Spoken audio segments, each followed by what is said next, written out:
إن الحمد لله نحمده ونستعينه ونستهديه ونستغفره ونعوذ بالله من شرور أنفسنا ومن سيئات أعمالنا إنه من يهده الله فهو المهتد ومن يضلل فلن تجد له وليا مرشدا أشهد أن لا إله إلا الله وحده لا شريك له وأشهد أن محمدا عبده ورسوله اللهم صل وسلم وزد وبارك على نبينا محمد وعلى آله وأصحابه والتابعين ومن تبعهم بإحسان إلى يوم الدين اللهم أخرجنا من ظلمات الوهم والجهل إلى أنوار المعرفة والعلم ومن وحول الشهوات إلى جنات القربات يا أرحم الراحمين. Malam ni kita sambung kitab Riyadhus Salihin, masih dalam Kitabul Adab dan dalam Babul Istikharah wal Musyawarah. Bab pada menyatakan tentang istikharah dan musyawarah. Al-Imam An-Nawawi rahimahullahu ta'ala mendatangkan sepotong hadis yang dalam hadis ini menceritakan tentang Nabi sallallahu alaihi wasallam mengajar kepada kita tentang istikharah dan apa dia doa yang didoakan oleh Nabi sallallahu alaihi wasallam dalam istikharah tersebut. Sebelum daripada kita tengok tentang hadis tersebut, mari kita tengok apa dia yang dikatakan istikharah. Istikharah ialah dipanggil dengan talbul ikhtiyar. Kita mohon Allah Ta'ala memilih, ataupun talbu sarfil himmah lima huwal mukhtar indallahi wal awla. Kita minta Allah Subhanahu wa Ta'ala berikan himmah kepada kita untuk kita memilih yang mana yang lebih terpilih di sisi Allah Subhanahu wa Ta'ala. Dengan cara mana? Dengan cara kita bersalat yang namanya adalah salat istikharah, dan kita disuruh untuk berdoa dalam doa yang warid daripada Nabi sallallahu alaihi wasallam. Hukum sembahyang istikharah ini adalah sunnah. Dalil masyru'iyahnya, dalil disuruh untuk kita sembahyang istikharah ini adalah hadis yang diriwayatkan oleh Al-Imam Al-Bukhari daripada Jabir yang bakal kita bacakan nanti. Apabila seorang hamba itu dia diberikan pilihan ataupun dia berada di antara dua pilihan dan kedua-duanya pada dia adalah baik, kedua-duanya pada dia adalah baik, maka pada ketika itu dia dibolehkan, dia disunatkan untuk beristikharah. Istikharah dengan makna meminta petunjuk daripada Allah untuk memilih yang mana sebenarnya yang lebih baik daripada yang lebih baik kepadanya. Dengan cara dia bersalat, kemudian dia mengangkat tangan berdoa kepada Allah mustakhiran, dengan dia berikan kepada Allah untuk memilih di antara salah satu. Sebagai contoh, nak beli kenderaan antara beberapa kenderaan, nak berkahwin antara beberapa isteri, antara beberapa calon isteri, bukan antara beberapa isteri, nak bekerja di antara beberapa tawaran dan lain sebagainya min umurid dunia, daripada urusan dunia ini, maka pada ketika itu dia disunatkan untuk beristikharah. Istikharah dengan makna memilih. Al-Imam Ibn Taymiyah rahimahullahu ta'ala menyebut satu orang tidak akan menyesal apabila dia beristikharah, sebagaimana satu orang juga tidak akan menyesal apabila dia beristisyarah. Al-Imam An-Nawawi rahimahullahu ta'ala meletakkan tajuk kita pada hari ini. Dia kata bab al-istikharah wal musyawarah. Bab pada menyatakan istikharah dan musyawarah. Musyawarah dengan manusia, manakala istikharah dengan Allah Qadi Rabbul Izzati wal Jalal. Al-Imam Ibn Taymiyah menyebut satu orang yang beristikharah dia tidak akan menyesal, sebagaimana apabila dia bermusyawarah, dia bermusyawarah dengan orang. Allah Ta'ala sebut dalam Al-Quranul Karim, Ali Imran 159, فَبِمَا رَحْمَةٍ مِّنَ اللَّهِ لِنْتَ لَهُمْ Fabima rahmatin minallahi linta lahum walau kunta faddan ghalizal qalbi lam faddu min hawlik fa'fu anhum wastaghfir lahum washawirhum fil amr fa iza azamta fatawakkal 'ala Allah. Allah Taala sebut demi kerana sifat rahmat daripada Allah, linta lahum, kamu wahai Muhammad bersifat lemah lembut dengan mereka. Walau kunta faddan ghalizal qalbi, kalau kamu ni bersikap keras dengan mereka, lam faddu min hawlik, mereka akan lari daripada sisi kamu. Fa'fu anhum, ampunlah mereka, wastaghfir lahum washawirhum fil amr. Poin kita di sini, washawirhum fil amr, dan bermesyuaratlah mereka dalam urusan tersebut. Fa iza azamta fatawakkal 'ala Allah, apabila kamu telah azam untuk melakukan sesuatu, fatawakkal 'ala Allah, maka hendaklah kamu bertawakal kepada Allah. Innallaha yuhibbul mutawakkilin, Allah Ta'ala suka kepada orang-orang yang bertawakal. Ayat ni nak cerita tentang apa? Tentang musyawarah. Kita duk tengah cerita tentang istikharah dengan Allah, musyawarah dengan makhluk. Kita bermusyawarah dengan orang. Allah Ta'ala kata, setelah selesai kamu bermusyawarah, wasyawirhum fil amr, selesai bermusyawarah, tanya pandangan, tanya pendapat dan lain sebagainya, fa iza azamta, kamu dah tentu nak buat, fatawakkal 'ala Allah, bertawakallah kepada Allah. Apa dia tawakal? Kita rajin sebut tuan-tuan, tawakal itu adalah al-akhzu bil asbab ka'annaha kulla syai', summa tatawakkal 'ala Allah ka'annaha laysa bi syai'. Apa dia makna tawakal? Tawakal itu ialah kita mengambil sebab, kita ambil sebab, kita buat segala asbab, seakan-akan asbab itulah yang menentukan berjaya ataupun gagal, seakan-akan segala-galanya adalah asbab tersebut.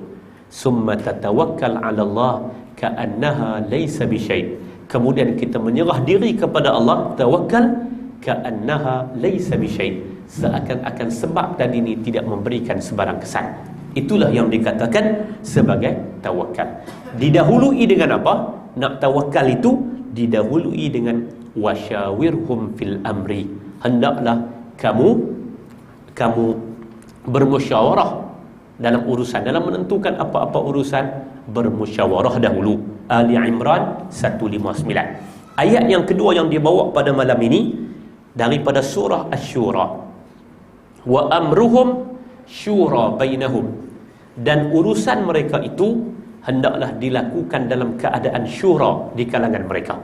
Wa amruhum syura bainahum, urusan mereka, rujuk kepada orang Islam, hendaklah dilakukan secara musyawarah. Secara musyawarah. Tuan-tuan perhati, baginda Ar-Rasul sallallahu alaihi wasallam berkali-kali bermusyawarah dengan para sahabatnya ridwanullah alaihim ajma'in. Musyawarah adalah satu sikap dan sifat yang penting bagi seorang mukmin dan muslim. Wasyawirhum fil amr, bermusyawarahlah dengan mereka dalam urusan tersebut. Musyawarat. Wa amruhum syura bainahum, urusan mereka itu diputuskan dengan syura di kalangan mereka. Syura di kalangan mereka, jelas, biar jelas, biar jelas, semua urusan itu diputuskan dengan syura di kalangan mereka. Itu adalah apa yang rajin disebut. Sebahagian orang dia baca ayat ini dengan cara yang salah, ataupun dia memahami ayat ini dengan cara yang salah. Ayat kata wa amruhum syura bainahum, dan urusan mereka itu hendaklah diputuskan secara syura di kalangan mereka. Tapi apa yang dipraktikkan, wa amruhum sirrum bainahum, urusan mereka itu diputuskan secara rahsia di kalangan mereka. Hanya beberapa orang tahu, bila dia pecah, waktu tu dia mula nak jadi masalah. Hadirin mukminin, bab kita adalah bab istikharah. Kita dah sebut takrif istikharah tak saat ni. Dan yang keduanya adalah musyawarah. Musyawarah artinya syura, perundingan di kalangan kita. Kita disuruh, kata Al-Imam Ibn Taymiyah, kita tidak akan menyesal kalau kita beristikharah dengan Allah, dan kita tidak akan menyesal sekiranya, dan kita tidak akan menyesal sekiranya kita menguruskan urusan kita dengan syura di kalangan kita, dengan kita bermusyawarat di kalangan kita, kita bertanya pandangan dan sebagainya di kalangan kita. Wallahu ta'ala a'lam bis-shawabi wa bil murad. Kita tengok hadis yang ke-755 dalam kitab Riyadhus Salihin. Wa an Jabirin radhiyallahu anhu qala kana Rasulullah sallallahu alaihi wasallam yu'allimuna al-istikharata fil umuri kulliha kas-surati minal Qur'ani yaqulu idza hamma ahadukum bil amri falyarka' rak'atayn min ghairi al-fariḍah thumma liyaqul Allahumma inni astakhiruka bi'ilmik wa astaqdiruka biqudratik wa as'aluka min fadlikal azim fa innaka taqdiru wa la aqdir wa ta'lamu wa la a'lam wa anta 'allamul ghuyub. Allahumma in kunta ta'lamu anna hadzal amra khairul li fi dini wa ma'ashi wa 'aqibati amri aw qala ajili amri wa ajili faqdirhu li wa yassirhu li summa barik li fihi wa in kunta ta'lamu anna hadzal amra syarrun li fi dini wa ma'ashi wa 'aqibati amri aw qala ajili amri wa ajili fasrifhu anni wasrifni anhu waqdur lil khaira haitsu kan summa raddini bih wa qala wa yusammi hajatahu. Rawahu al-Bukhari. Daripada Jabir radhiyallahu anhu, kita terjemah sikit-sikit. Daripada Jabir radhiyallahu anhu katanya, adalah Rasulullah sallallahu alaihi wasallam mengajar kepada kami istikharah dalam semua urusan seperti surah daripada Al-Quranul Karim. Perkataan kasurati minal Quran itu ada yang berpandangan maksudnya dia ajar seakan baginda mengajar Al-Quranul Karim, dan ada yang menyebut maksudnya termasuklah dalam urusan baginda, kerana surah Al-Quran itu adalah tauqifi, baginda menentukan. Kan ayat Quran turun secara munajjaman. Kita mengaji dalam tarikh tashri' dan kita mengaji dalam usul tafsir. Al-Quranul Karim turun secara munajjaman, secara berdikit-dikit. Wa yas'alunaka 'anil ruh turun. Wa yas'alunaka 'anil ahillah qul hiya mawaqitu lin-nas. Turun secara mengikut peristiwa yang berlaku. Lalu baginda Ar-Rasul meletakkan secara tauqifi. Tauqifi makna dia dengan penentuan daripada baginda. Baginda letak ayat ni duduk dalam surah ni, ayat ni kena pergi surah ni, ayat ni duduk dalam ni. Di kalangan dia, baginda bagi tahu di kalangan para kutabul wahyi. Okey. Hatta dalam nak menentukan itu pun baginda lakukan istikharah. Allahu ta'ala a'lam. Dalam istikharah itu, apa yang baginda suruh kita buat? Yaqulu, baginda berkata, idza hamma ahadukum bil amri falyarka' raka'ataini min ghairil fariḍah. Apabila salah seorang di kalangan kamu hamma ahadukumul amr, ada satu urusan, falyarka' raka'ataini min ghairil fariḍah, maka hendaklah dia rukuk 2 rakaat tanpa bukan daripada sembahyang fardu. Sembahyanglah, hendaklah dia bersembahyang 2 rakaat, bukan sembahyang yang fardu. Okey. Sebahagian para ulama menyebut inilah dia apabila kita ada apa-apa urusan. Lalu sebahagian ulama menyebut inilah dia solat hajat. Solat hajat kan, solat hajat itu kan dipolemikkan. Sebahagian orang kata ada, sebahagian orang kata tidak ada dan sebagainya. Tapi yang pastinya yang datang daripada baginda Ar-Rasul, baginda hadis riwayat Jabir ni dia kata yu'allimunal istikharata fil umuri kulliha. Baginda mengajar kepada kami istikharah dalam urusan kesemua sekali. Baginda mengajar kepada kita tentang istikharah. Istikharah itu maksudnya adalah memilih. Okey, sembahyang min ghairil fariḍah. Sembahyang itu bukan sembahyang fardu. Sudah tentu bila kita tengok di sini kita tahu kata hukum dia adalah sembahyang sunat, dan digalakkan iza hamma ahadukumul amr, apabila kita berdepan dengan satu-satu urusan, kita tak tahu nak buat macam mana, maka pada waktu ketika itu sudah tentu yang paling baik kita memohon, mudah-mudahan Allah Ta'ala astakhir, kita serahkan kepada Allah untuk Allah Subhanahu Wa Ta'ala memilih. Dengan cara mana kita dapat, nanti kita tengok macam mana cara kita dapat yang dikatakan solat, yang dikatakan dapat tanda-tanda hasil daripada istikharah tersebut. Wallahu subhanahu wa ta'ala a'lam. Okey. Katanya, summal yaqul, lepas dia sembahyang min ghairil faridah tu, maka hendaklah dia berdoa. Hendaklah dia berdoa. Allahumma inni astakhiruka bi'ilmik. Ya Allah, aku serahkan kepada kamu untuk memilih dengan ilmumu. Wa astaqdiruka biqudratik, aku menyerah takdirku kepadamu dengan kekuatan qudrah yang ada padamu. Wa as'aluka min fadlikal azim, aku meminta kepadamu daripada kelebihanmu yang maha besar. Fa innaka taqdiru wa la aqdir, sesungguhnya kamu adalah Tuhan yang mampu untuk menentukan sesuatu dan aku tidak mampu untuk menentukan sesuatu.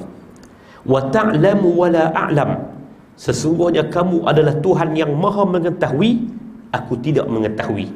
Wa anta 'allamul ghuyub, dan kamu adalah Tuhan yang maha mengetahui akan perkara-perkara yang gaib.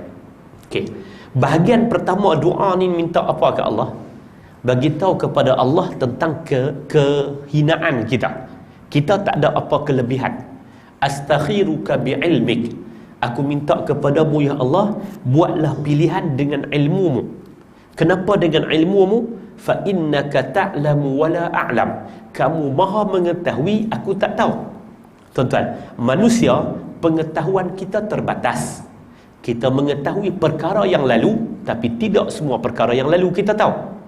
Kita mengetahui perkara yang semasa, tetapi tidak perkara semasa itu kita tahu. Tidak semua perkara semasa itu kita tahu. Kita duduk di kampung Perlis, apa yang sedang berlaku di Perlis kita tak tahu. Kita duduk di kampung Perlis, Pulau Betung pun kita tak tahu dah duduk tengah jadi apa.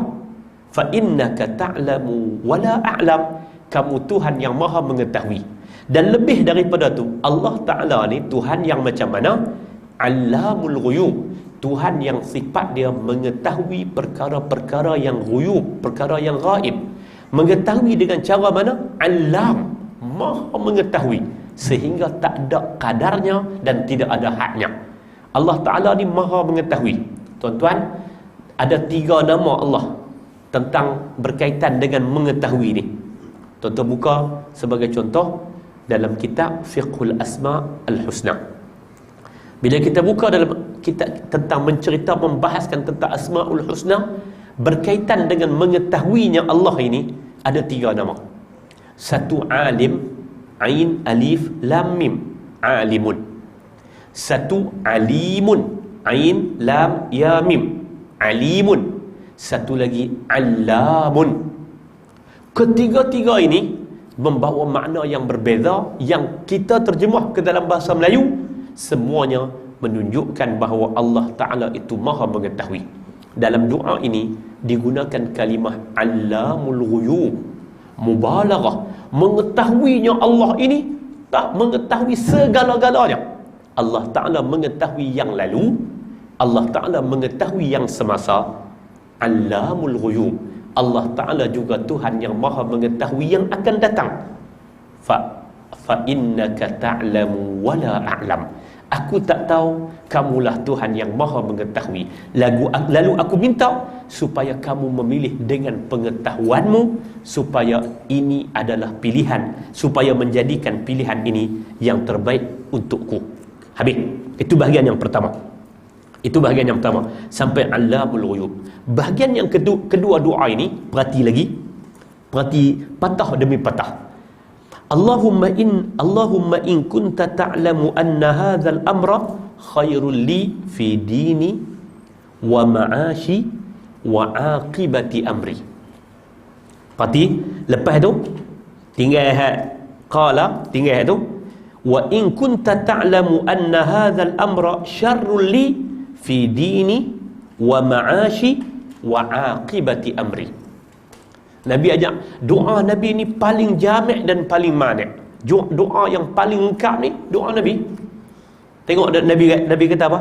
Nabi ajak, ya Allah ya Tuhanku, in kunta ta'lamu anna hadzal amr, sekira kamu maha mengetahui, kamu memang maha mengetahui, kamu mengetahui bahawa urusan ini baik untuk aku, fi dini, dalam urusan agamaku.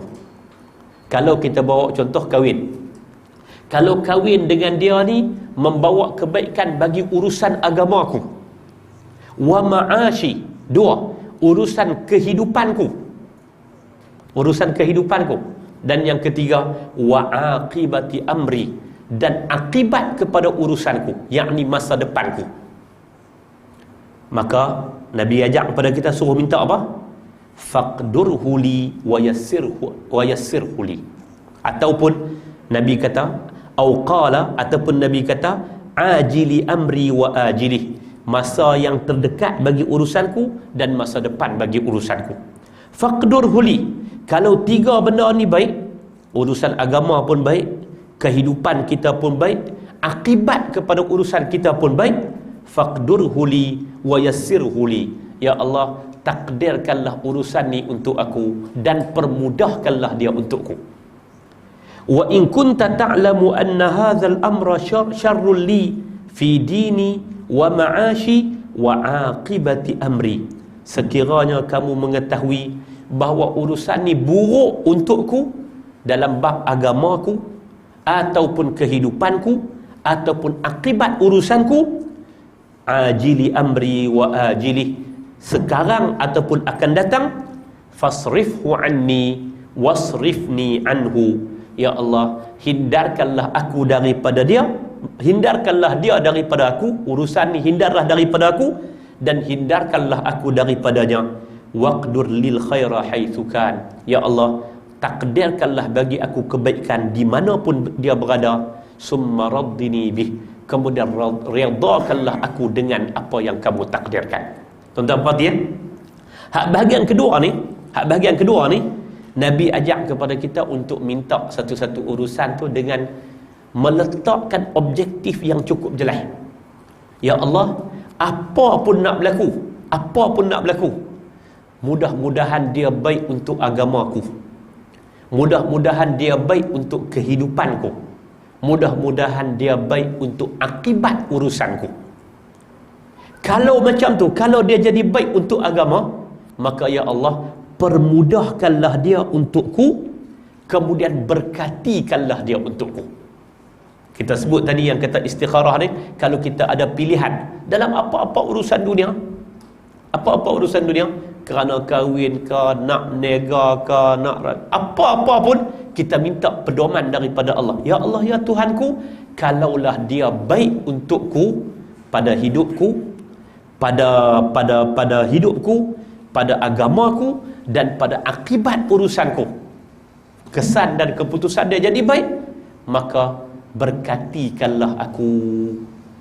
Kalau sebaliknya, kalau aku buat benda ni, dia tak jadi baik untuk agama, tak jadi baik untuk kehidupan, tak jadi baik untuk kesan, akibat daripada urusan kita itu, maka hindarkanlah aku daripada urusan tersebut, hindarkanlah urusan tersebut daripada aku, kemudian takdirkanlah ikut apa yang kamu kehendaki. Tapi yang lebih penting, ya Allah, raddini, redhakanlah aku dengannya. Itu yang diajar oleh baginda Nabi sallallahu alaihi wasallam. Dengan makna, tuan-tuan, dalam kehidupan kita ni, kita nak kena tengok apa keputusan yang kita buat pun, kita nak kena tengok macam mana pegangan agama kita, macam mana kehidupan, dan macam mana kesan akhirnya kepada diri kita dan kepada masa depan kita.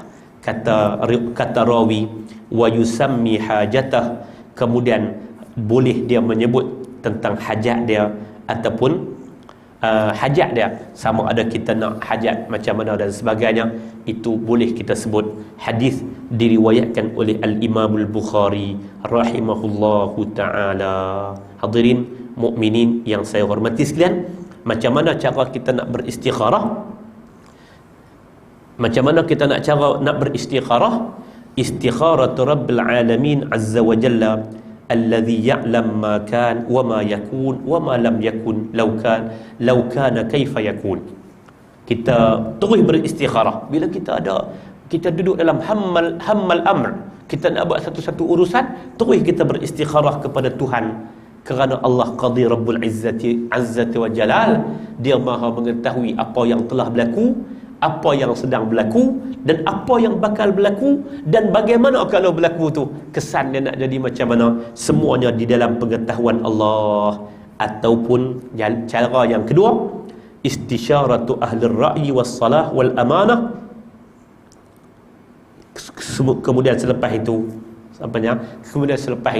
barulah kita beristikharah, kita beristikharah, minta pandangan orang yang mempunyai akal yang baik, orang yang amanah, orang yang jujur, orang yang baik, orang yang saleh. Kita beristisyar dengan dia, kita minta pandangan dia dulu, sebagaimana Allah Ta'ala kata wasyawirhum fil amr, tanya mereka dulu. Kemudian setelah itu kita beristikharah kepada Allah Qadi Rabbul Izzati wal Jalal. Para ulama berbincang tentang apa yang kita nak dahulukan, musyawarahkah, istikharahkah. Ikhtalafa al-ulama halil muqaddam al-musyawarah atau al-istikharah. Para ulama berkhilaf sama ada nak didahulukan musyawarah ataupun istikharah. Was-sahih ma rajjahahu al-Syekh Muhammad bin Salih Al-Utsaimin rahimahullah dalam kitabnya Syarah Riyadhus Salihin, dan yang sahihnya apa yang telah dirajihkan oleh Syekh Muhammad bin Salih bin Utsaimin dalam kitab Syarah Riyadhus Salihin. Riyadhus Salihin yang kita baca ni banyak syarah dia, ada Nuzhatul Muttaqin, ada Dalilul Falihin, dan ada syarah Riyadhus Salihin oleh Syekh Utsaimin. Dia kata apa? Annal istikharata taqaddamu awwalan liqaulin Nabi sallallahu alaihi wasallam idza hamma ahadukum bil amri falyarka' rak'atain ila akhir. ثم إذا كررتها 3 مرات ولم يتبين لك الأمر فاستشر ثم ما أشير عليك به فخذ به وإنما قلنا إنه يستخير 3 مرات لأنه من عادة النبي صلى الله عليه وسلم إذا دعا 3 وقال بعض أهل العلم أنه يكرر الصلاة حتى يتبين له للإنسان خير الأمرين. Kata Syekh Salih Utsaimin, dia kata didahulukan dulu istikharah, bukan musyawarah. Didahulukan dulu istikharah kerana itulah yang disabdakan oleh Nabi SAW, kalau kamu menghadapi sebarang urusan, maka hendaklah kamu rukuk 2 rakaat ila akhir, sebagaimana hadis yang kita baca tadi ni. Kemudian hendaklah diulang sebanyak 3 kali. Sekiranya sampai 3 kali tak ada juga sebarang tanda-tanda untuk dimudahkan, maka pada ketika itu hendaklah kamu beristisyar, tanya kepada orang, tanya pendapat orang dan sebagainya. Sekiranya pendapat itu yang kamu condong, maka itulah yang perlu dilakukan. Kerana adatnya Nabi sallallahu alaihi wasallam sering melakukan apa-apa perkara yang baik ini sebanyak 3 kali. Kalau dia buat tak dapat kesan, maka pada ketika itu hendaklah dia beristisyarah dengan orang. Dan ada pandangan yang menyatakan di kalangan ahlul ilmi, yukarriru salah hatta yatabayyana lahu lil insan khairul amrain, sehingga dia hendaklah mengulang sembahyang istikharah itu sampai ditunjukkan kepada dia di antara 2 urusan tersebut manakah yang lebih terpilih. Wallahu ta'ala a'lam bis-shawab. Okey. Syarat untuk istisyarah, syarat untuk kita pergi minta pandangan istisyarah, kita nak bermusyawarah, dengan siapa kita nak pergi minta pandangan ni? Apakah dengan semua orang? Disebut kepada kita ada 2 syarat. Yang pertama, kita nak pergi istisyarah, kita nak pergi minta pandangan, kita nak pergi bermusyawarah tentang satu-satu urusan. Dia kata an yakuna dha ra'yin wa khibrah fil umur. dan satu orang ta'anni wa tajribah wa adamut tasarru'. Dia kata orang yang kita nak pergi minta tu, kita kenal pasti orang yang mempunyai pandangan yang jernih, orang yang mempunyai khibrah, mempunyai pengalaman, dan orang tersebut adalah orang yang berhati-hati, bukan satu orang yang mudah untuk orang yang cepat melakukan keputusan. Dia nak bagi pandangan pun dia kenal habis, dia kenal pasti, dia tengok latar belakang. Orang yang macam tu yang kita disuruh untuk beristisyarah. Kalau tak ada orang yang tak ada khibrah, tuan-tuan, orang yang tak ada khibrah, tak ada pengalaman, orang yang tak ada, orang ini ataupun orang yang cepat tasarruf, dia cepat sangat untuk memberi pandangan, dia tidak mendatangkan manfaat. Bertanya kepada orang yang mempunyai khibrah, beristisyarah. Yang kedua disebut beristisyarah kepada siapa? Beristisyarah kepada orang ayyakuna salihan fi dinih, lianna man laysa salihan fi dinih laysa bi aminin. Wa fi hadisin an Anas radhiyallahu anhu yaqul inna Rasulullah sallallahu alaihi wasallam qala la imana liman la amanata lah wa la dina liman la ahda lah li'annahu idza kana ghayra salih fi din fa innahu rubbama yakhunu wal 'iyadhu billah wa yushiru bima fihi ad-darar aw yushiru bima la khaira fihi fayahsulu bidzalika min asy-syarri wallahu ta'ala a'lam. Dia kata orang yang kita nak minta istisyarah tu, nak pergi minta nasihat tu, nak pergi minta pedoman tu adalah seorang yang saleh dalam urusan agama dia. Kita kenal kata dia orang yang saleh. Kenapa? Kerana kalau dia bukan orang yang saleh dalam urusan agama, maka dia bukan seorang yang amin. Nabi kata tidak ada iman bagi orang yang tidak ada amanah, dan tidak ada agama bagi orang yang tidak berpegang dengan janji. Liman la ahdalah. Kerana kalau dia ni satu orang yang tak saleh dalam urusan agama dia, ada keberangkalian dia akan khianat dalam nasihat dia. Takut-takut dia bagi nasihat yang salah, membawa kepada benda yang darurat dan sebagainya. Akhirnya kita yang akan menanggung kesannya. Jadi bertanya kepada siapa? Bertanya bertanya kepada satu orang yang dia itu adalah seorang yang dikenali sebagai orang yang saleh, satu orang yang saleh. Okey. Hadirin mukminin rahimakumullah, macam mana tanda-tanda kata istikharah kita itu? Kita nak dapat istikharah kita tu macam mana? Macam mana kita nak dapat istikharah? Disebut oleh Umar bin Al-Khattab radhiyallahu anhu sebagaimana dinukilkan, katanya sebagaimana sebut Nabi sallallahu alaihi wasallam, istafti qalbak, antara tandanya itu ialah hati kita cenderung kepada sesuatu. Hati antara dua benda tu kita lebih cenderung kepada mana? Nabi sallallahu alaihi wasallam kata istafti qalbak, tanyalah kepada hatimu, tanyalah kepada perasaanmu, ke arah mana yang lebih dia cenderung, itulah yang terpilih di kalangan dua urusan yang kedua-duanya adalah urusan yang terbaik. Allahu ta'ala a'lam. Jadi itu babul istikharah wal musyawarah, bab pada menyatakan istikharah dan musyawarah. Okey, seterusnya bab yang seterusnya, bab yang ke-15, bab istihbabuz zihab ila al-'id wa 'iyadatil marid wal hajj wal ghazwi wal jinazati wa nahwiha min tariqin wal ruju'i min tariqin akhar litaksiri mawadi'il ibadah. Bab pada menyatakan sunat pergi hari raya, yakni pergi sembahyang raya, pergi menziarahi orang sakit, haji, perang, jenazah, dan selain daripadanya, pergi daripada satu jalan dan balik daripada jalan yang lain. Kata Al-Imam An-Nawawi, litakthiri mawadi'il ibadah, untuk memperbanyakkan tempat kita beribadah. Okey. Wa an Jabir radhiyallahu anhu qala kana an-nabiy idza kana yawm 'id khalafa at-tariqa, rawahu al-Bukhari.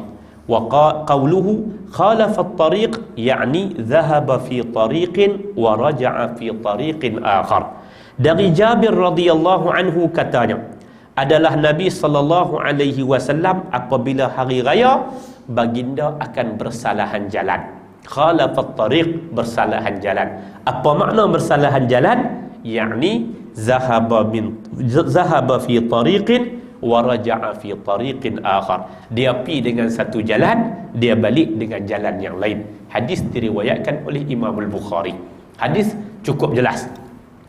Sunat kepada kita untuk kita pi sembahyang hari raya, sembahyang pi daripada satu jalan, balik daripada jalan yang lain. Al-Imam An-Nawawi letak sebab dia apa? Litaksiri mawadhi'il ibadah, untuk memperbanyakkan tempat kita beribadah. Okey. Dua. Wa 'an Ibn Umar radhiyallahu anhuma anna Rasulullah sallallahu alaihi wasallam kana yakhruju min tariqi syajarati wa yadkhulu min tariqil mu'arras wa idza dakhala Makkah dakhala min ath-thaniyyati al-'ulya wa yakhruju min ath-thaniyyati as-sufla. Muttafaqun alaih. Adalah Nabi sallallahu alaihi wasallam apabila dia keluar daripada jalan syajarah, apabila dia masuk daripada jalan mu'arras. Adalah Nabi apabila dia masuk Madinah, Mekah, dia akan masuk daripada Thaniyatul Ulya, dan dia akan keluar daripada Thaniyatus Sufla. Mekah ni kita tahu ada dua bahagian. Satu dia panggil Ma'la yang tinggi, satu dia panggil Misfalah yang rendah. Adalah Nabi bila baginda masuk, baginda akan masuk daripada arah yang tinggi, baginda akan keluar daripada arah yang rendah. Dalam konteks baginda sallallahu alaihi wasallam melakukan ibadah. Hadirin mukminin yang saya hormati sekalian, lalu diambil oleh Imam An-Nawawi. Al-Imam An-Nawawi rahimahullahu taala menyebut, dia kata sunat untuk kita buat banyak benda-benda yang sunat, menziarahi, pi perang, menziarahi pesakit dan lain sebagainya, itu dengan kita buat daripada jalan yang khalafat tariq, sebagaimana dua hadis daripada Nabi sallallahu alaihi wasallam. Baginda Nabi sallallahu alaihi wasallam berjalan ataupun datang daripada arah yang lain, balik daripada arah yang lain untuk tujuan haji, untuk tujuan ibadah di Makkah, dan juga untuk tujuan sembahyang hari raya. Wallahu ta'ala a'lam bis-shawab. Bab yang seterusnya, bab istihbab taqdimil yamin fi kulli ma huwa min bab at-takrim kal wudu'i wal ghusli wat tayammumi wa lubs ath-thawbi wal na'li wal khuffi والسراويل ودخول المسجد والسواك والاكتحال وتقليم الأظفار وقص الشارب ونفث الإبط وحلق الرأس والسلام من الصلاة والأكل والشرب والمصافحة والاستلام الحجر الأسود والخروج من الخلاء والأخذ والعطاء وغير ذلك مما هو في معناه. ويستحب تقديم اليسار في ضد ذلك كالامتخاط والبصاق عن اليسار ودخول الخلاء والخروج من المسجد وخلع الخف والنعل والسراويل والثوب والاستنجاء وفعل المستقذرات وما أشبه ذلك. Kata Al-Imam An-Nawawi, bab pada menyatakan sunat mendahulukan kanan dalam perkara yang menunjukkan kemuliaan, seperti berwudu, mandi, tayammum, pakai baju, pakai kasut, pakai khuf tukin keras tu, pakai seluar, keluar masjid, bersiwak, buh celak, potong kuku, nipiskan misai, botakkan kepala, salam, memberi salam daripada sembahyang, makan, minum, berjabat tangan, istilam hajarul aswad, keluar daripada belik ayam, ambil dan memberi disunatkan dengan tangan kanan. Dan selain daripada itu, daripada perkara-perkara yang baik yang membawa makna kebaikan, disunatkan untuk kita lakukan dengan yang kanan, kerana Allah Ta'ala itu suka kepada tayammun. Tayammun artinya dengan kita mengkanankannya. Okey. Kemudian dia kata, dan juga disunatkan mendahulukan yang kiri selain daripada itu, yang lawan daripada yang makna dia, kalau masuk masjid disunatkan dengan kaki kanan, keluar masjid dengan kaki kiri. Kalau keluar daripada tandas dengan kaki kiri, dengan kaki kanan, masuk tandas dengan kaki kiri. dan selain daripada itu makna dia hak bertentangan, maka disunatkan untuk kita lakukan dengan tangan, dengan bahagian kiri. Wallahu ta'ala a'lam bis-sawabi wa bil murad. Hadirin mukminin, hadis dalam bab ini agak banyak yang semuanya menunjukkan kepada kita tentang sunat kepada kita untuk memulakan dengan tangan, dengan bahagian kanan. Okey. Hadis ayat yang dibawa oleh Al-Imam An-Nawawi rahimahullah, qala Allah Ta'ala fa amma man utiya kitabahu bi yaminihi fayaqulu ha umqra'u kitabiyah. Suratul Haqqah. Dan adapun orang yang diberikan kitabnya dengan tangan kanan, maka akan dikatakan kepada mereka, ha umqra'u kitabiyah, marilah, ta'alau, ambil dan bacalah kitab kamu ini. Suratul Haqqah. Apabila diberikan dengan tangan kanan, artinya dia adalah ashabul yamin. Ashabul yamin itu adalah orang yang akan pergi ke dalam syurga, sebagaimana yang disebut dalam suratul Waqi'ah. Fa ashabul maimanati ma ashabul maimanah wa ashabul mash'amati ma ashabul mash'amah was-sabiquna as-sabiqun ila akhir al-ayah. Dalam Al-Waqi'ah Allah Ta'ala sebut, dan adapun ashabul maimanah, golongan kanan. Siapakah golongan kanan? Maka adalah golongan kiri. Siapakah golongan kiri?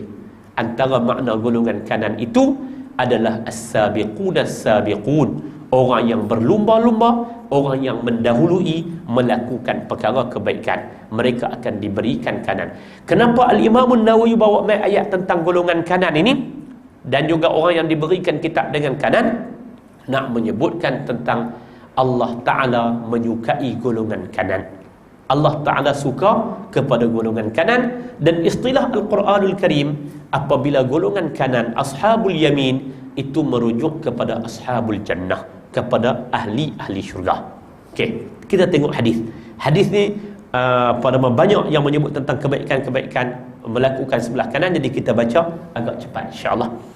Wa an Aisyah radhiyallahu anha qalat, kana Rasulullah sallallahu alaihi wasallam yu'jibuhu at-tayammun fi sya'nihi kullih fi tuhurihi wa tarajjulihi wa tana'ulihi, muttafaqun alaih. Kata Aisyah radhiyallahu anha, isteri Nabi, dia kata Nabi ni yu'jibuhu at-tayammun, dia takjub dengan tayammun. Nabi suka dengan tayammun, mengkanankan, memulakan dengan kanan dalam semua urusan dia. Sama ada ketika mana membersihkan diri dalam bab taharah, ataupun dalam bab pakai kasut dan lain sebagainya, semua tu Nabi suka at-tayammun. Nabi suka mula dengan kanan. Wa anha qalat, daripada Aisyah juga katanya, kanat yadu Rasulullah sallallahu alaihi wasallam al-yumna li tuhurihi wa ta'amihi wa kanatil yusra li khalaihi wa ma kana min adha. Hadisun sahihun rawahu Abu Dawud wa ghairihi bi isnadin sahihin. Daripada Aisyah juga katanya, tangan Nabi sallallahu alaihi wasallam yang kanan adalah untuk bersih dan juga untuk makan. Nabi makan dengan tangan kanan, Nabi membersihkan dengan bermula di sebelah kanan dan sebagainya. Wa kanatil yusra li khalaihi wa ma kana min adha. Tangan kiri Nabi gunakan untuk urusan khala, urusan bilik air. Urusan dalam bilik air tu, urusan untuk basuh dan sebagainya, itu digunakan dengan tangan kiri baginda Ar-Rasul sallallahu alaihi wasallam. Makan ni tuan-tuan, sama ada kita makan dengan alat, dengan sudu, dengan camca dan lain sebagainya, ataupun kita makan dengan tangan, biasakan dengan tangan kanan. Nabi bagi pengajaran kepada Abdullah bin Abbas, katanya, ya ghulam, kul biyaminik, sammillah sammillah wa kul biyaminik wa kul mimma yalik. Wahai anak, bacalah bismillah, makanlah dengan tangan kananmu, dan ambillah yang dekat dengan kamu. Tuan-tuan, macam mana sekalipun, walaupun Orang panggil apa? Tangan kiri lebih hidup daripada tangan kanan. Tangan kiri lebih hidup. Kidal dia panggil apa? Kidai. Man kidai. Walaupun tangan kiri lebih hidup daripada tangan kanan, waktu makan Nabi sallallahu alaihi wasallam sebut makan dengan tangan kanan. Fa inna syaitan ya'kulu wa yashrabu bishimalih.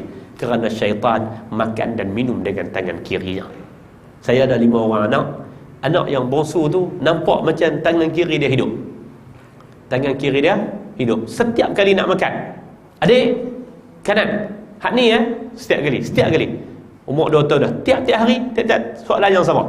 Dia lebih hidup tangan kiri dah. Dia mula nak makan, dia nak ambil dengan tangan kiri. Adik, tangan kanan. Hak ni angkat tangan. Terus tanya. Tadi nak keluar pun tanya. Tadi nak keluar tadi, masa saya nak keluar tadi, dia duduk tengah makan. Kak ada duduk beritahu. Makan dengan tangan kanan. Lari main sampai kat kereta. Abah ni tangan kanan lah. Kata hak ni dia baru masuk. Jadi pak dia kena sahkan dulu hak benar tangan kanan. Tuan-tuan, kerana Nabi SAW memang Nabi SAW kata wakul biyaminik, makanlah dengan tangan kanan walaupun dengan menggunakan perantaraan. An Ummi Atiyah radhiyallahu anha anna an-nabiy sallallahu alaihi wasallam qala lahunna fi ghasl ibnatihi Zainab radhiyallahu anha ibda'na bimayaminiha wa mawadhi'il wudu minha muttafaqun alaih.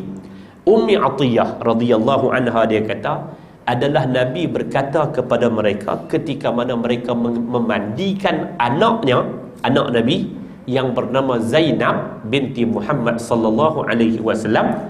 Nabi kata mulalah dengan bahagian kanannya dan tempat wudunya. Mawadhi'ul wudu, anggota-anggota wudunya. Mulalah dengan bahagian kanannya dan anggota-anggota wudunya dahulu. Nabi suruh mula wusul. Mandi ni adalah mandi ketika mana Zainab kembali bertemu dengan Allah Qadir Rabbul Izzati wal Jalal. Anak Nabi semua kita tahu kan, anak Nabi 3 lelaki mati kecil-kecil di kota Mekah, 4 perempuan, semuanya sempat berkahwin. Fatimah radhiyallahu anha berkahwin dengan Ali bin Abi Talib. Ummu Kulsum dan Ruqayyah berkahwin dengan Uthman bin Affan. Sebelum itu berkahwin dengan 2 anak kepada Abu Lahab. Manakala Zainab ni cerita dia yang cukup masyhur tentang suami dia yang agak lambat memeluk agama Islam. Dan hadis yang berkaitan dengan anak yang duduk di atas belakang Nabi SAW tu, cucu Nabi itu adalah Umamah, anak kepada Zainab binti Rasulullah sallallahu alaihi wasallam. Ketika mana mereka memandikan anaknya Zainab radhiyallahu anha, disebut mulakan dengan bahagian kanannya dan juga tempat-tempat wuduk daripadanya. Hadis muttafaqun alaih. Wa an Abi Hurairah radhiyallahu anhu anna Rasulullah sallallahu alaihi wasallam qala iza tanala ahadukum falyabda bil yumna wa iza naza'a falyabda bis shimal litakunil yumna awwaluhuma tun'al wa akhiruhuma tunza'. Muttafaqun alaih. Nabi bersabda, kata Nabi, apabila kamu nak pakai kasut, maka mulakan dengan yang kanan, bila nak buang mulakan yang kiri. Jadikanlah bahagian kanan awal yang dipakai dan bahagian kiri awal yang dibuang. Muttafaqun alaih. Hadis muttafaqun alaih. Wa an Hafsah radhiyallahu anha anna Rasulullah sallallahu alaihi wasallam kana yaj'alu yaminahu li ta'amihi wa syarabihi wa thiyabihi wa yaj'alu yatharahu lima siwa zalik. Rawahu Abu Dawud. Hafsah isteri Nabi, anak kepada Sayyidina Umar pula berkata, dia kata adalah Nabi menjadikan bahagian kanannya untuk makan, minum dan juga memulakan pakai pakaian, dan baginda menjadikan bahagian kiri untuk selain daripada itu. Makna dia selain daripada itu merujuk kepada tadilah, untuk melakukan kerja-kerja yang di dalam khala. Wallahu a'lam. Wa an Abi Hurairah radhiyallahu anhu anna Rasulullah sallallahu alaihi wasallam qala idza labistum wa idza tawadda'tum fabda'u bi aymanikum. Hadis sahih riwayat Imam Abu Daud dan Tirmizi.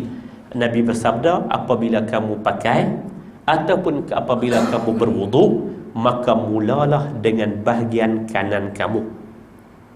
Wa an Anas radhiyallahu anhu anna Rasulullah sallallahu alaihi wasallam ata Mina fa atal jamrata faramaha summa ata manzilahu bimina wa nahara summa qala lil halaq khudh wa asyara ila janibihi al-ayman summa al-aysar summa ja'ala yu'tihi an-nas muttafaqun alayh. Wa fi riwayatin lamma ramal jamrata wa nahara nusukahu wa halaqa nawala al-halaq shiqqahu al-ayman fahalaqahu summa da'a Aba Talhah al-Ansari radhiyallahu anhu fa'atahu iyyahu summa nawalahu ash-shaqq al-aysar faqala ihliq fahalaqahu fa'atahu Aba Talhah faqala aqsimhu bainan nas. Hadis daripada Anas katanya, bila Nabi dah sampai di Mina, Nabi pun mendatangi Jamratul Kubra, kemudian Nabi lontar di jamrah. Ini cerita Nabi buat haji. Summa ata manzilahu bi Mina, kemudian Nabi balik tempat duduknya di Mina. Kemudian Nabi kata kepada Halaq tukang gunting, tukang cukur, dipanggil Halaq.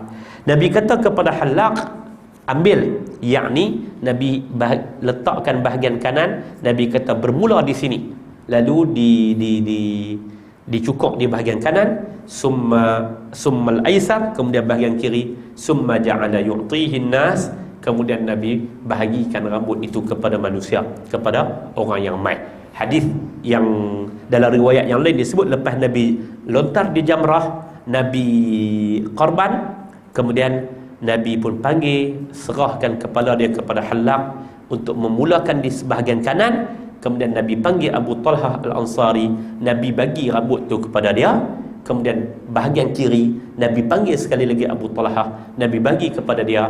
Nabi kata aqsimhu bainan nas, bahagikan, bedakan dia di kalangan manusia. Okey. Semua hadis-hadis ni nak bagi tahu apa? Nak bagi tahu kata sunat memulakan perkara-perkara yang takrim, perkara-perkara yang mulia, itu hendaklah dimulakan di bahagian kanan. Al-Imam An-Nawawi berbuah banyak, termasuklah nak ketika mana musafahah, nak berjabat. Ada orang, kita masuk rumah, kita nak berjabat dengan orang, maka bermula daripada arah belah kanan. Semua disuka kepada kita untuk melakukan at-tayammun, bagi di bahagian sebelah kanan. Nabi SAW adalah Nabi ini suka kepada bahagian yang sebelah kanan. Nabi amat suka di bahagian yang sebelah kanan. Jadi kita baca tadi ni tentang wudu, tentang mandi, Nabi suruh mula di sebelah kanan. Kemudian Hafsah dan Aisyah menjelaskan bahawa Nabi ini makan dan minum dia, Nabi suka di sebelah kanan. Allahu Ta'ala a'lam bis-shawab wa bil murad. Jadi poin yang kita nak ambilnya dalam babut takrim, dalam bab benda-benda perkara-perkara yang mulia ini, kita disuruh untuk memulakan di bahagian kanan. Kita disuruh untuk memulakan di bahagian kanan. Dalam banyak hadis Nabi SAW suruh kita mulakan di bahagian kanan. Okey, sambung bulan depan insya-Allah Kitabu Adabit Ta'am, bab pada menyatakan tentang adab makanan. Bab baca bismillah pada awal, alhamdulillah pada akhir. Bab tak boleh untuk kita mengaibkan makanan. Bab kalau orang bawa mai makanan kepada kita, kita puasa nak buat macam mana. Bab kalau kenduri, orang panggil kita makan kenduri, nak buat macam mana. Bab kalau orang ajak kita makan tapi kita dah kenyang, nak buat macam mana. Bab makruh kita makan dalam keadaan bertinggung. Bab suruh kita makan dengan 3 jari. Bab untuk memperbanyakkan tangan dalam satu bekas hidangan, banyak. Bab adabut ta'am. Jadi hak mula bulan depan ni saya duk tengok hampir 90 hadis kita akan bicara tentang bab makan. Bab makan. kita akan kira bab makan insya-Allah selepas ini.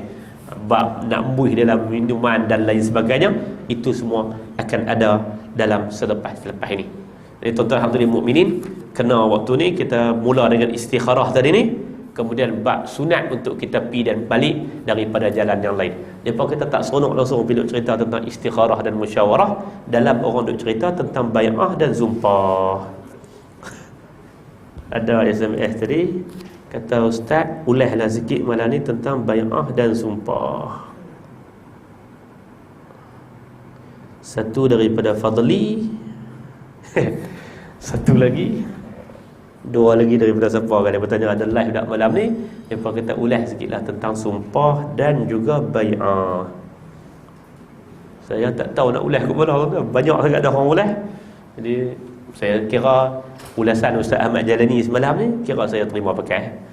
Begitu. Banyak orang pakai duk tanya tentang bai'ah, tentang ta'liq, tentang apa semua ni, tentang apa yang berlaku ni. Kalau saya boleh jawab dengan jawapan yang dibawa oleh ketika Imam Malik, orang main daripada Iraq mai tanya kepada Imam Malik, apa hukum darah nyamuk? Ketika mana saya semayang tu saya pukul darah nyamuk kena di badan, semayang saya sah ke tak sah? Imam Malik kata, mai pada mana? Dia kata mai daripada Iraq. Mai pada Iraq. Hang duk kira dengan darah nyamuk, darah Hasan dan Husin hang tak kira. Hang duk kira tentang apa nama ta'liq apa semua ni, orang galah 2.6 bilion hang tak kira. Jadi cerita 2.6 bilion. Ala kulli halnya mereka kena selesaikan perkara ini. Masalah Ustaz Zaharuddin ada tulis tentang bai'ah ini. Saya ingat Ustaz Ali Muda juga ada tulis tentang bai'ah ini. Dia ada dua isu yang besar di sana.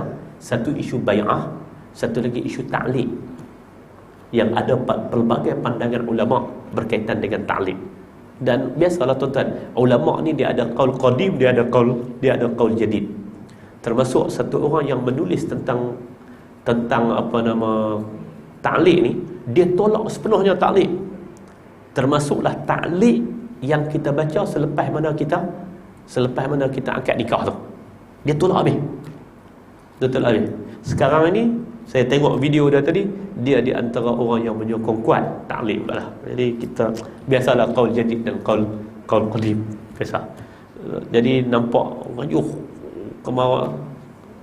sangat tentang perkara ni. Jadi serah kepada orang-orang yang berhak untuk berbicara. Siapa yang berhak untuk berbicara adalah ahli dia. Sebahagian kita tak tahu sebenarnya latar belakang jadi benda tu macam mana. Ada penafian daripada orang yang sama. Sebelum ni menafi, kemudian orang yang sama juga mengesahkan. Orang yang sama nak kereta Mercedes tular juga, pelik-pelik tak berubah lagi daripada dulu hadlah. Hari tu ni dia nafi, sekarang dia kata dia mengesahkan pula. Jadi hak ni menimbulkan kecelaruan di kalangan masyarakat. Jadi dia pun kena selesaikan benda ni. Orang awam menambah pening. Tambah pening lagi apabila ada mahkamah swasta. Ada ketua hakim dia pakai online dia. Orang telefon dia macam mana? Dia kata sah terbubar perkahwinan tu, jadi cerai apa semua, sah. Mahkamah berkata dia dah jatuh hukum. Mana boleh jatuh hukum pakai telefon tu? Kata lah laksana hudud kan, kita telefon. Datuk, ni ada orang curi di Kampung Perlis ni. Curi apa? Motosikal. Harga berapa? 2,300. Sampai nisab dah, angkat tangan. Jatuh hukum pakai melalui telefon. Lepas tu utusan Malaysia tulis muka surat. Pan mampu kan? Hakim ni dia ada tempat dia untuk beraksi. Jadi sebab tu saya tulis tentang hakim online tu. Hakim online. Jadi susahlah kerja macam tu tuan-tuan. Jadi kita disuruh untuk melihat. Jadi kesannya cukup besar yang berlaku bila orang mula bercakap. Tapi ada yang lebih besar daripada itu lagi. 2.6 bilion. Jadi saya tak dengar apa yang disebut oleh Ustaz Majid ini, tapi saya kira kita terima pakai itulah. Ada pelbagai pandangan. Dr. Asri ada jawab tentang pandangan Ibn Taymiyah tentang talak 3 tu jatuh berapa. Kemudian ada orang yang mengaitkan boleh tak dalam ta'liq yang sama, dalam bai'ah yang sama diletakkan ta'liq. Ada orang pandangan dia diambil daripada apa yang pernah dilakukan oleh dinasti Abbasiyah dan sebagainya. Tapi pada saya, pagi tadi ada anak muda daripada Johor telefon. Macam mana ni, pening kepala. Saya tanya kerja apa? Dia kata saya kerja di JPS. Kerja JPS tak apalah, jangan duk pening macam jabatan mufti. Jadi bagi mufti pening bab tu. Dia pening ni cara macam dia nak kena buat hukum ni. Saya kata tak apa. Likulli maqamin maqalun. Bagi setiap tempat itu ada kaedah dan juga kandungan bicara dia. Jadi kita bercakap mengikut tempat dan maqam kita. Tak perlu kita duk fikir. Tapi pihak-pihak yang terbabit dia perlu jelaskan perkara ini. Kenapa satu ketika kamu nafikan, sekarang kamu jelaskan, sebut benda dia. Likulli maqamin maqalun.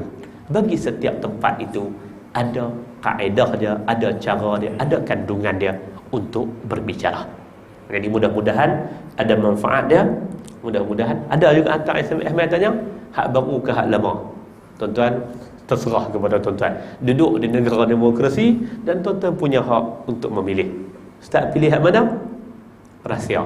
Wallahu ta'ala alam. Jadi mudah-mudahan ada manfaatnya, mudah-mudahan ada keberkatannya, mudah-mudahan Allah Ta'ala memasukkan kita semua di kalangan orang yang mendengar kata mengikut yang terbaik daripada perkataan, insya-Allah. Wa sallallahu ala nabiyyina Muhammad wa ala alihi wa sahbihi wa baraka wa sallam, walhamdulillahi rabbil alamin. Subhanakallahumma wa bihamdika asyhadu an la ilaha illa anta astaghfiruka wa atubu ilaik. Wassalamualaikum warahmatullahi wabarakatuh.